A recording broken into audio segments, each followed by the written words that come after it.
Jadi dampak positif dari 55 triliun ini sangat terasa. Tidak hanya dari sisi likuiditas yang kita mendapatkan likuiditas dengan rasio biaya yang efisien, murah ya. Kita pun juga bisa mempercepat penyaluran kepada itu tadi UMKM. Kami sebagai pionir ya dengan kelengkapan fiturnya yang sudah terintegrasi, dan antara Livin dan Kopra ini mungkin yang belum dimiliki oleh bank lain adalah antara Livin dan Kopra itu terkonek. Dividennya kan cukup tinggi ya. Iya. Sekarang itu dividen yield dari Bank Mandiri, sahamnya Bank Mandiri dengan harga sekarang itu bisa sampai 10%, Pak.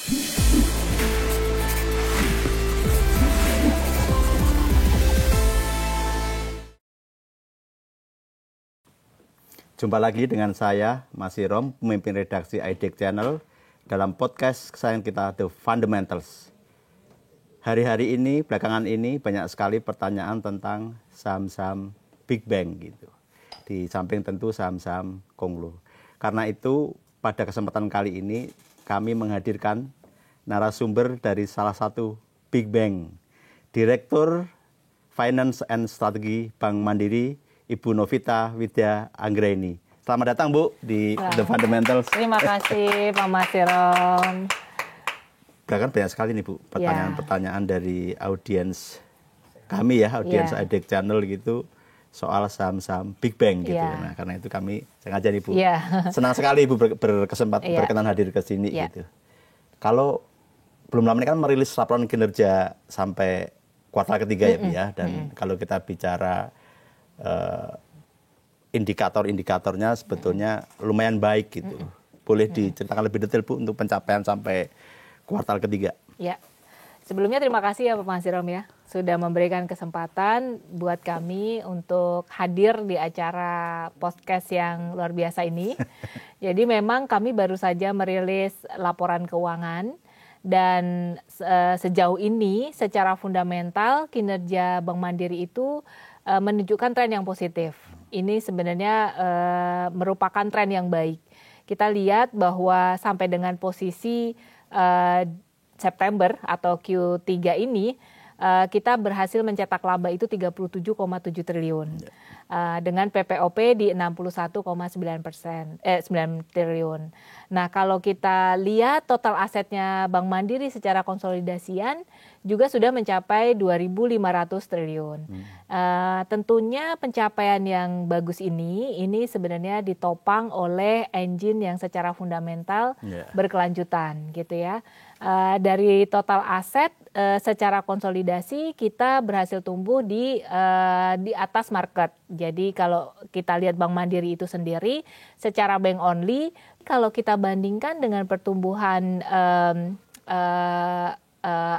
rata-rata industri, ini sudah jauh di atas rata-rata industri. Jadi kalau kredit tadi yang khusus kredit saja ditopang industri itu di 6,93%, Bank Mandiri itu berhasil tumbuh secara kredit di 11,6%.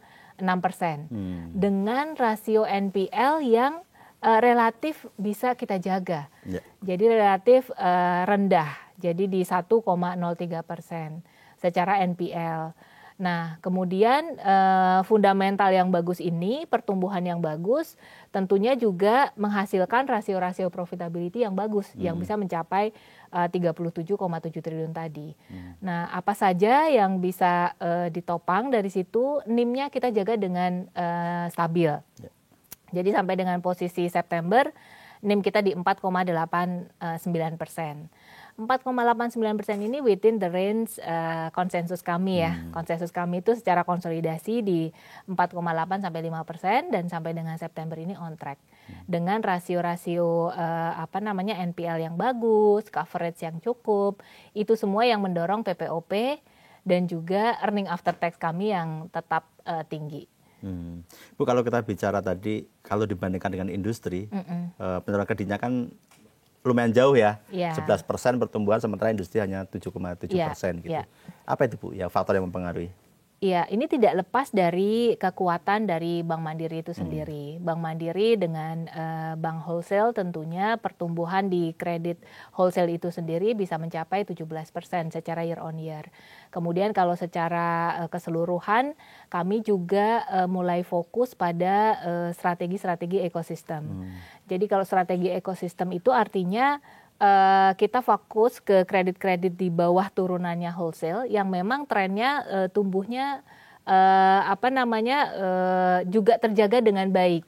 Jadi kalau tadi kredit wholesale secara year on year itu tumbuhnya di 14,7%. Kemudian kalau yang kredit retail itu di 4,56% yang memang bersumber dari turunan ataupun bisnis ekosistem yang ada di wholesale itu sendiri. Jadi memang itu yang driver utama pertumbuhan kredit yang tadi bisa mencapai di atas industrinya. Ya, Bu. Tadi ada satu pernyataan Ibu yang menarik soal keberlanjutan. Jadi pertumbuhan Mandiri ini juga ditopang oleh bisnis yang berkelanjutan. Bisa dijelaskan, Bu? Iya. Kalau kita bicara bisnis berkelanjutan, yang harus dijaga itu adalah pertumbuhan yang kualitasnya baik. Nah, jadi harus balance. Sebelum kita tumbuh, kita juga harus pastikan dulu likuiditas kita aman. Jadi rasio utama yang harus kita jaga tentunya adalah loan to deposit rasionya. Loan to deposit rasio kita jaga itu maksimal di 93%. Maksimal 93%. Ya, maksimal 93%. Nah, jadi yang strategi kami adalah kami memastikan terlebih dahulu bahwa kondisi likuiditas kita aman, gitu ya. Jadi dengan strategi kita transaksional, gitu ya, mencari funding yang berbasiskan transaksi dari ekosistem. Ini yang menghasilkan close loop sehingga dana pihak ketiga kita itu bisa mencapai kasa rasio di atas 72%. Nah, dengan kondisi tersebut kita memiliki likuiditas yang cukup, kita salurkan ke kredit-kredit yang secara kualitas sudah kita pastikan melewati screening yang sudah ditetapkan secara internal melalui risk management control kita. Nah, LDR kita yang kita bisa jaga di 93%, itu salah satu indikator bahwa pertumbuhan kita ini memang berasal dari dana pihak ketiga yang sustain. Kemudian yang kedua, kita juga harus pastikan juga kekuatan dari capital kita. Jadi capital kita manage di kisaran 19%. Artinya dengan 19% ini kondisi capital kita itu memang cukup mampu untuk tumbuh di kisaran 10-12%. Nah, ini yang membuat kondisi fundamental Mandiri dalam hal ini tuh strong. Nah, setelah itu juga kredit yang kita salurkan, bagaimana kita memastikan kredit tersebut sudah sesuai atau ini sustainability-nya terjaga. Nah, kita memang memiliki framework risk management yang kuat ya untuk memastikan bahwa kredit-kredit tersebut memang sudah kita assess dengan baik dari pertama kali kita memilih nasabah. Kita punya yang namanya loan portfolio guidance, di mana di situ kita bisa tahu sektor-sektor mana yang termasuk sektor yang atraktif atau positif gitu ya, mana yang netral dan mana yang selektif. Nah, masing-masing itu ada sektor yang berdasarkan industri rating secara makro Indonesia. Jadi kita pastikan kriteria-kriteria tersebut pada saat pertama kali kita memilih nasabah. Dan pada saat kita memastikan bahwa nasabah itu sudah jadi aset kita, maka tools dari manajemen risiko juga sudah masuk ke situ. Gimana early warning system kita jalan, gimana kita pantau secara portfolio, gimana kita memastikan RORWA dari masing-masing kredit tersebut tumbuh terus secara ekosistem.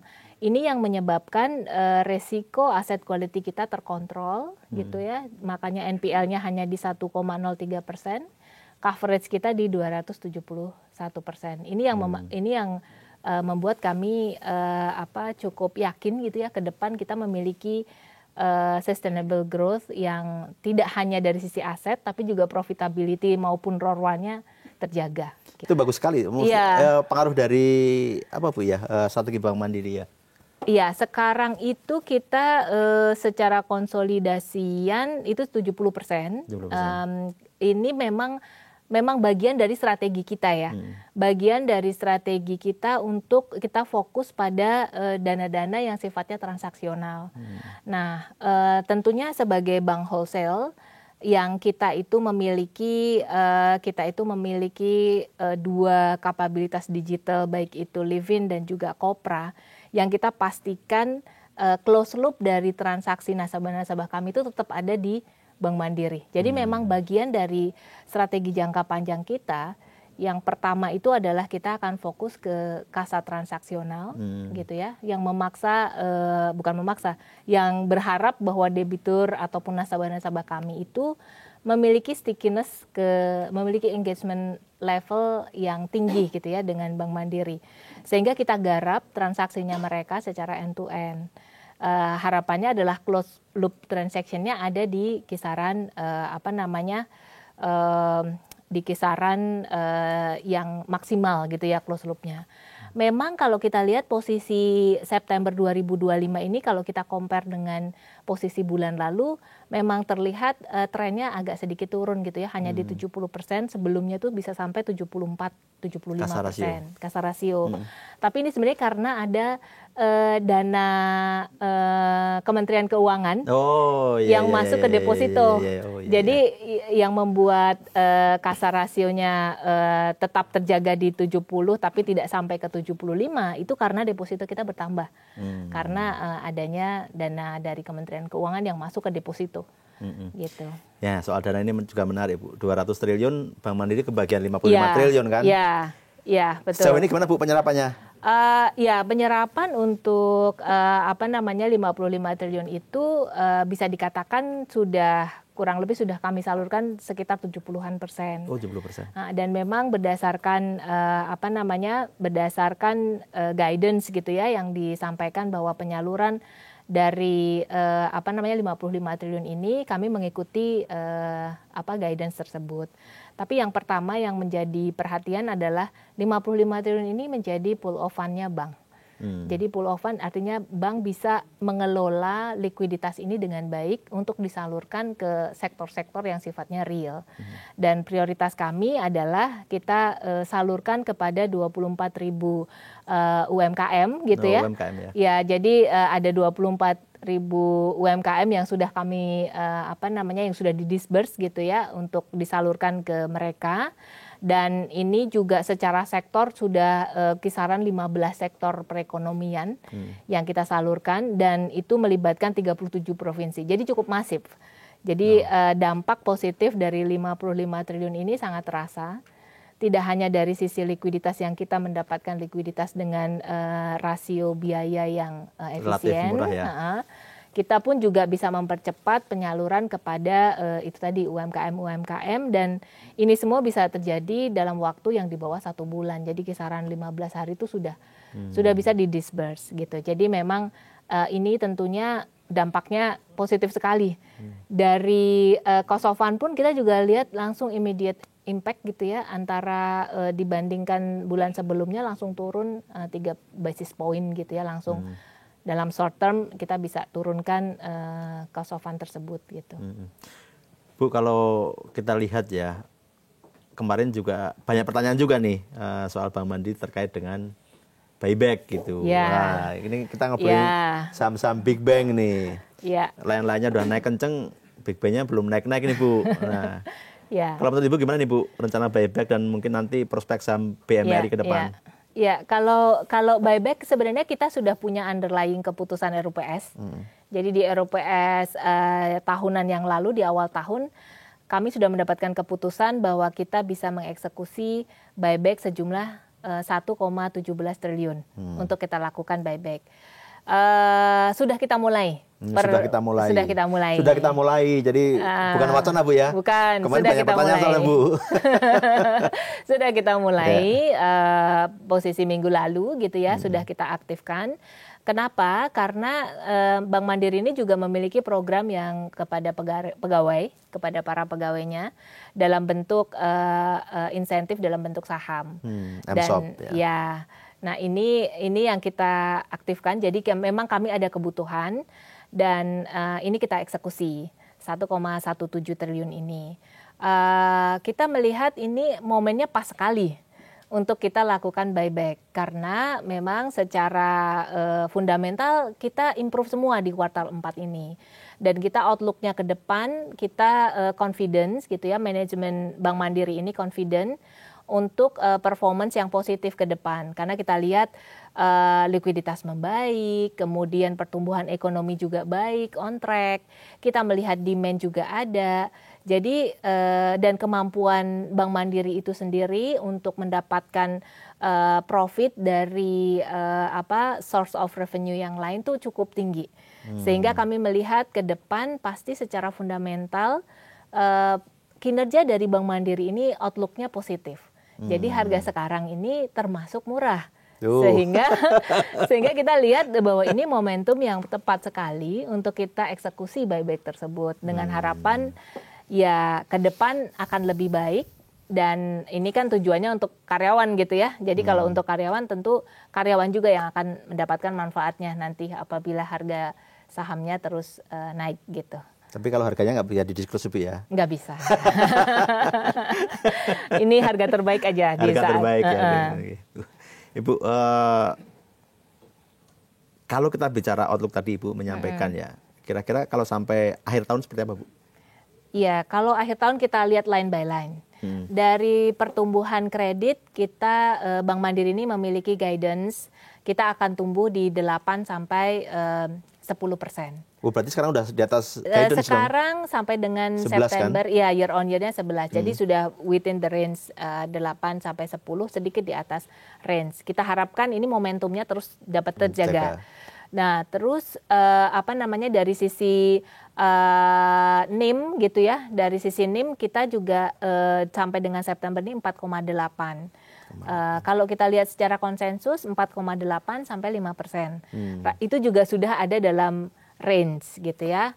Range-nya di 4,8 ya kalau kita lihat project akhir tahun ini rasanya semua bisa dieksekusi dengan baik. Jadi kita jaga flat di 4,8 itu bagus. Kemudian guidance berikutnya adalah terkait dengan asset quality. Asset quality juga Bank Mandiri bisa menjaga sampai September itu dengan NPL 1,03, coverage yang 271%. Rasanya sampai dengan akhir tahun kita tidak akan membentuk biaya CKPN yang cukup tinggi. Jadi itu juga sesuai guidance-nya. Guidance kita itu hanya di 0,8 sampai 1%. Nah, jadi kita melihat tentunya optimisme kuartal 4 lebih baik dibandingkan dengan kuartal sebelumnya. Oh ya Bu. 2026. Nah, 2026 sebenarnya trennya kurang lebih sama dengan kuartal 4. Kita melihat akan ada positive impact dari likuiditas yang membaik. Walaupun kita tetap harus hati-hati ya dengan likuiditas ini. Tapi rasanya trennya kuartal 4 yang positif ini bisa kebawa sampai tahun depan. Sehingga kami melihat bahwa Bank Mandiri masih bisa tumbuh sesuai dengan pertumbuhan industri. Kalau Bank Indonesia itu menetapkan target pertumbuhan kan di 9 sampai 11%. Ya, Bank Mandiri bisa catch up dengan range tersebut untuk pertumbuhan. Kemudian NIM memang tren suku bunga sedikit turun. Jadi ada sedikit penurunan di yield of loan, tapi kami harapkan cost of fund-nya membaik. Jadi net-net square. Ya. Nah, sebenarnya yang paling menjanjikan adalah pendapatan atau revenue di luar net interest margin. Di luar ya, ini kita bicara fee base. Kalau kita bicara fee base, pertumbuhan yang dari fee base yang berasal dari digital saja, kita mencatatkan pertumbuhan yang cukup tinggi ya. Jadi di situ tuh pertumbuhan bisa sampai 12%.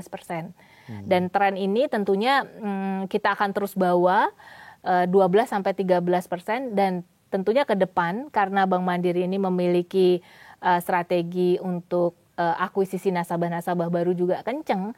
Jadi di situ kita expect tetap dijaga double digit tahun depan. Jadi peluang besarnya ada di fee base.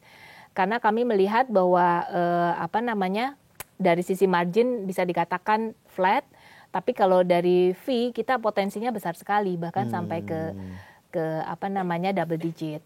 Nah, dari asset quality juga walaupun kita kondisinya ini makroekonomi secara global juga belum terlalu stabil, kita tetap cautious, tetap waspada, tapi kita juga melihat bahwa coverage kita sudah cukup. 271% tadi ya? Sehingga kita overall rasanya tahun depan outlook-nya jauh lebih positif dibandingkan tahun ini. Dibanding 2025? Yes. Oh iya. Bu, tadi ngomong-ngomong soal Fibes ya.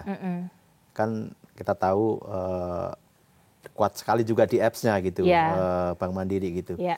Ke depan ada rencana improvement apa Bu untuk memperkuat Fibes tadi? Iya, kalau kita lihat fitur yang ada di aplikasi kita, jadi Livin itu untuk menggarap nasabah retail, Kopra untuk menggarap nasabah wholesale. Yeah.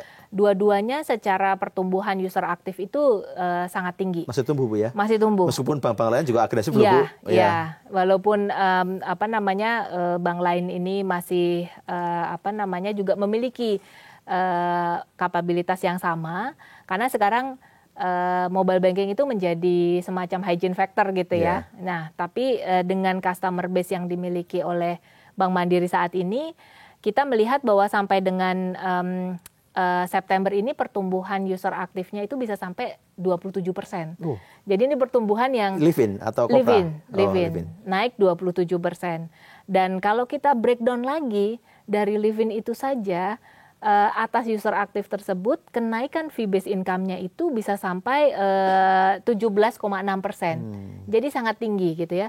Sangat tinggi dan sebenarnya yang kita lakukan fiturnya sudah lengkap, tinggal bagaimana kita membuat nasabah kita semakin rajin menggunakan fitur-fitur tersebut. Selain juga mengekspand jumlah user aktifnya itu. Nah, yang kita andalkan memang kelengkapan dari fitur, kemudian ekosistem di antara nasabah-nasabah itu gitu ya. Kita jaga secara transaksional closed loop-nya, itu memang strategi yang akan terus kita bawa. Selain dari Livin, dari Kopra itu sendiri kami juga memiliki kapabilitas yang cukup baik dan kita juga lihat secara frekuensi kenaikannya itu sudah hampir 20%. Kopra. Jadi jumlah nasabah yang bertransaksi frekuensinya sudah 18%. Kemudian kalau kita lihat value-nya bahkan mencapai 21% kenaikan year on year-nya. Jadi ini memang kita lihat kapabilitas ini kalau kita garap dengan optimal dengan customer base yang dimiliki oleh Bank Mandiri saat ini akan mendatangkan revenue yang lebih baik lagi. Nah, selain itu kami juga melakukan selain kapabilitas di digital ini ya, baik itu Livin ataupun Kopra, kami juga sedang fokus lebih dalam lagi fee yang terkait dengan recurring fee yang lain. Jadi misalnya kita memiliki treasury yang cukup kuat yang bisa menawarkan fasilitas-fasilitas transaksi falas gitu ya. Ini kami lihat potensinya juga masih sangat tinggi gitu ya untuk kita kejar dari sisi revenue-nya. Gitu. Fee-based ini berarti akan jadi fokus Bu ya. Betul. Karena ke depan mungkin bisa, sekarang proporsinya berapa ya kalau proporsionalnya dari pembiayaan? Jadi kalau kita biasanya membandingkan fee base dibandingkan dengan revenue-nya. Jadi kalau fee aja gitu ya, fee yang recurring gitu ya, dibandingkan dengan revenue-nya itu kurang lebih 28%. 28%. Ya, tentunya kami ingin di atas 30%. Karena memang kita lihat ya tren suku bunga trennya turun terus.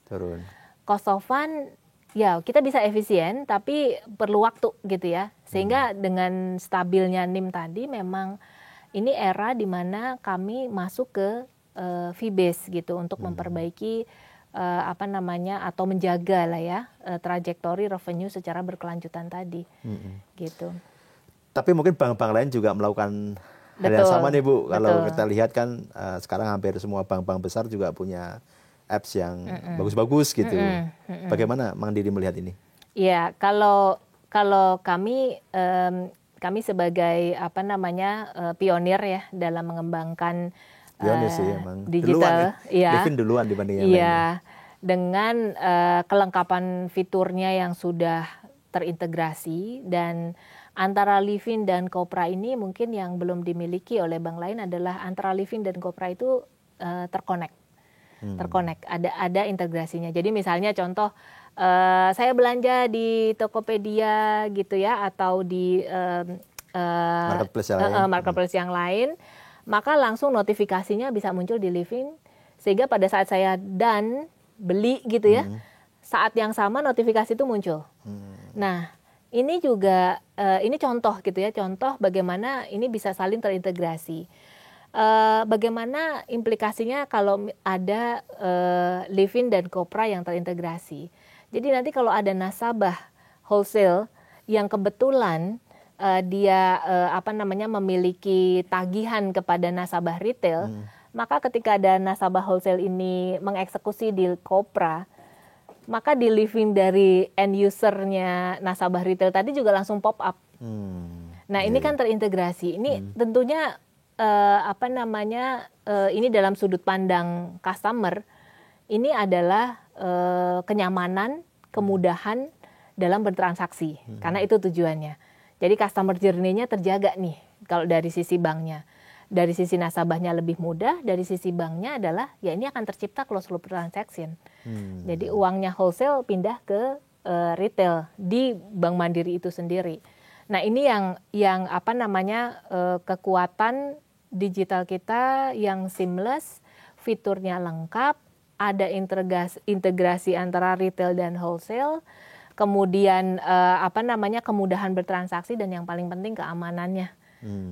Jadi rasanya semua bank memiliki aplikasi yang sama, tapi integrasinya dan juga kemampuan kita dalam menangkap customer need dalam konteks customer journey, rasanya ini satu keunggulan yang terus akan kita bawa. Dan memang ini dengan kekuatan kapitalnya Bank Mandiri serta profitability yang cukup gitu ya. Jadi capex kita pun juga setiap tahun untuk mengupgrade ataupun memperkaya fitur-fitur itu yang ada di Livin ataupun di Kopra, ini juga roomnya tuh masih sangat banyak, masih sangat bisa. Jadi kalau kita lebih cepat lagi, lebih seamless lagi, lebih terintegrasi lagi, itu masih banyak ruangnya. Bisa, ya. Duitnya punya gitu. Iya. Untuk mengembangkan. Iya. Okay. Bu, kalau di podcast ini ada sedikit games ya, Bu. Nanti saya tanya, Ibu jawab pendek aja. Iya, jawab pendek. Ya, jawabannya juga boleh sih. Oke.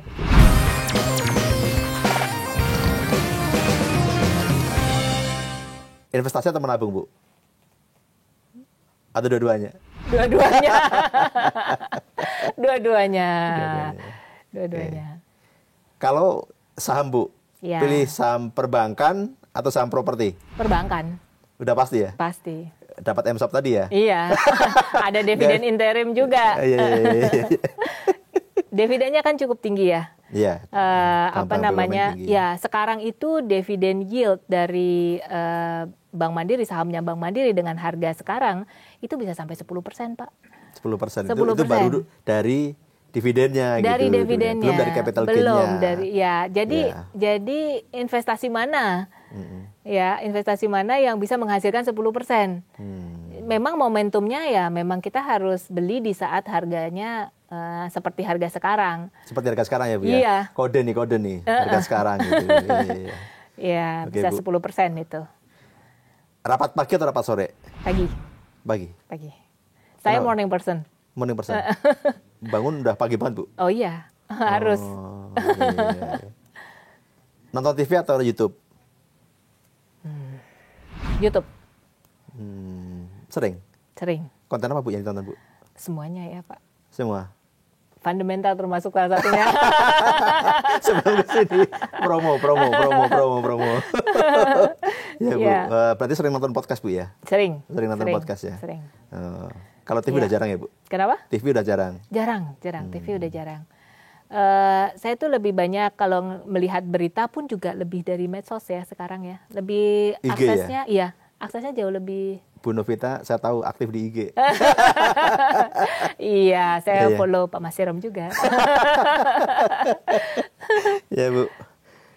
Kalau nanti Bu Iya. pensiun, Ibu pilih di desa atau di kota? Kota, Kota Bu. kota. Kenapa Bu? Mudah aksesnya kemana-mana. Oh, bukan nyari ketenangan, kayaknya enak Bu punya kebun gitu di desa. Nah itu kayaknya saya kurang ahli ya di berkebun dan sebagainya ya. Saya lebih memilih kota yang akses transportasi mudah, komunikasi mudah. Seperti Jakarta ini berarti. Seperti Jakarta. Dulu pada kuliah di Jogja kan Bu? Jogja, saya asli Jogja. Oh, betah Bu di Jogja. Eh, Kalau suruh milih Jakarta Jogja nanti kalau pensiun. Jakarta juga, Jakarta. Kalau saya kan Bantul Bu. Saya pengen pulang ke Bantul loh Bu. Oh, ya mungkin. Kalau nanti pensiun. Ya, mungkin nanti saya kalau udah deket-deket pensiun, mungkin berpikir begitu kan. Oke Bu. Intuisi atau logika? Logika. Logika. Logika. Superman atau super team? Super tim. Gak senang menonjol gitu ya Bu ya? Enggak. Karena orang itu dengan bisa mudah untuk menjadi seorang Superman, tapi ketika secara individu menonjol, tapi ketika kita bekerja dalam tim, kalau semuanya menonjol, resultnya juga nggak optimal Pak. Iya, malah bersaing untuk Malah sendiri bersaing, ya. iya. Iya. Sepeda atau lari Bu? Lari. Lari. Kemarin ikut Jogja Marathon. Jogja Marathon ikut, walaupun 5 kilo doang ya. Oh. Masih mending saya. Iya. 10 kilo. Oh, 10 kilo 10 ya. kilo Bu, 10 kilo Iya. terus. Saya lari tipis-tipis lah. Kalau sepeda Iya. saya nggak bisa Pak. Balancing 2 roda itu nggak bisa. Oh iya? Iya. Sepeda nggak Bu? Nggak bisa. Naik motor juga nggak bisa dong berarti? Nggak bisa. Nggak bisa. Bisa tapi harus sepi. Harus sepi. Baru bisa saya naik sepeda Pak. Baru tahu. Iya. Padahal bersepeda itu contoh pengelolaan ekonomi kalau menurut Pak Budiono dulu. Oh iya. Iya Bu, jadi harus tetap maju tapi Untuk menjaga bisa. stabil. Stabilitas tetap harus dijaga agar bisa terus maju gitu. You have to keep moving ya. Iya benar. Benar kan Diki ya? Lari juga bisa maju. Iya. Enggak maksudnya kita harus menjaga keseimbangan tapi Iya, juga iya, harus harus ke maju. depan. Iya. Jadi kayaknya Ibu perlu belajar sepeda nih. Iya. Tapi kalau ngajak saya ngajak lari aja Pak. Iya. Oke nanti Jokmar Jokmar tahun depan. Iya. Asik sih itu, bagus Bu. Kalau sukses menurut Ibu apa Bu? Sukses. Sukses menurut saya kalau tim saya sukses. Wah, mulia sekali. Lo benar loh Pak. Yeah. Ya kan kalau ya tentunya yang namanya indikator sukses itu banyak. Tapi kalau tidak ada sukses yang lebih memuaskan gitu ya, kalau tim kita tuh Berhasil ya. berhasil mencapai tujuan organisasi gitu ya, dan tim kita itu solid bersama-sama gitu. Itu sebenarnya yang paling dalam tuh itu. Kalau tokoh yang Ibu kagumi siapa ya? Waduh banyak Pak, banyak ya. Wah ini agak susah sih, agak susah nih, karena banyak sekali, Iya. banyak sekali. Di setiap perjalanan karir saya tuh, atau even pada saat sekolah pun, di setiap fasenya tuh saya punya tokoh idola, gitu. Dari mulai SD, SMP, SMA, kuliah, kerja gitu ya, kerja pada saat saya entry level sampai sekarang pun selalu punya tokoh. Jadi kalau disuruh nyebut tuh susah saya Pak, karena hampir di setiap titik saya selalu punya role model. Gitu. Iya. Kalau bangkir ada yang didolakan gitu, siapa gitu? Pak Agus Martowardoyo. Oh Pak Agus Martowardoyo ya. Ya, berarti bareng Iya. Pak Agus kan dulu di Mandiri Bu ya? Iya, Di Mandiri terus beliau BNI juga Iya, kan, iya, jadi iya. Komisaris. Iya. Banyak belajar dari beliau. Betul, Saya juga sih Bu, betul, saya juga betul. sering diskusi dengan beliau gitu. Iya. Ini Bu, pesan untuk investor baik yang sudah pegang saham Bank Mandiri atau yang belum? Seperti apa pesannya? Sebenarnya kita kalau melihat ketika kita mau melakukan investasi, kita harus tahu dulu tujuan kita berinvestasi itu apa. Dan yang paling penting adalah kita juga harus mengenali tipe kita itu sebagai investor apa. Nah, jadi kalau kita tuh belum tahu tujuan kita dan tipe kita, kayak contohnya saya ini paling nggak bisa gitu melihat jangka pendek ataupun apa yang naik turun. Iya. Fluktuasi harian gitu, itu nggak lihat ya? Nggak bisa, karena secara psikologis saya ini gampang panik kalau ngelihat naik turun. Jadi saya lebih prefer saya tipe investor yang melihat jangka panjang, tipe investor yang tadi pakai logika gitu ya, yang memang benar-benar mencari fundamental value yang bisa dideliver gitu. Dan saya memang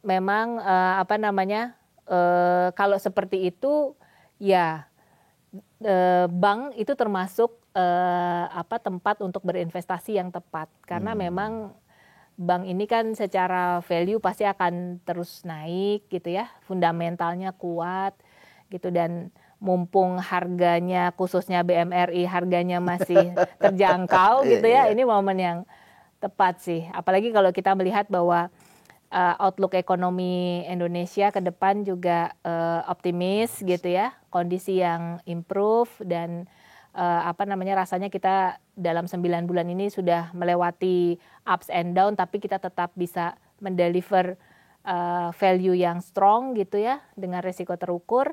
Rasanya ini menjadi sektor yang menarik gitu ya untuk kita invest gitu. Jadi big bank menarik, termasuk BMRI gitu, Bu. Pertanyaan terakhir, Bu. Satu kata tentang Bank Mandiri. Apa, Bu? The best bank in Southeast Asia.